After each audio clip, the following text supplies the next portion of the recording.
ગણેશ વિસર્જનના પાવન પ્રસંગે રાજપીપળા પંથકમાં એક દુઃખદ ઘટના બની હતી। ગણપતિ વિસર્જન માટે કરજણ નદી પાસે ગયેલા 25 વર્ષીય યુવક અર્જુન જવાનસિંહ વસાવાનું પાણીમાં ડૂબી જવાથી મોત નીપજ્યું। જ્યાં માહિતી અનુસાર મોતીબાગ વિસ્તારમાં રહેતા અર્જુન વસાવા અન્ય ફળિયાની ગણેશ પ્રતિમા સાથે સરકારી ઓવરે વિસર્જન માટે પહોંચ્યા હતા। વિસર્જન દરમિયાન જ્યારે તેઓ પુલની વચ્ચે ગયા ત્યારે અચાનક જ આવેલા તીવ્ર પાણીના પ્રવાહમાં તણાઈ ગયા હતા। ઘટનાની જાણ થતાની સાથે જ એસડીઆરએફ તથા રાજપીપળા નગરપાલિકાની ટીમે તાત્કાલિક શોધખોળ શરૂ કરી હતી।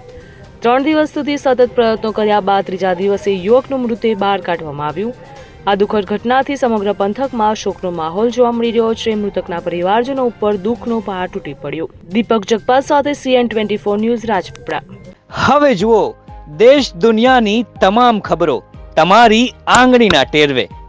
ઉઠાવો મોબાઈલ અને Google Play Store પરથી ડાઉનલોડ કરો અમારી CN24 ન્યૂઝ મોબાઈલ એપ।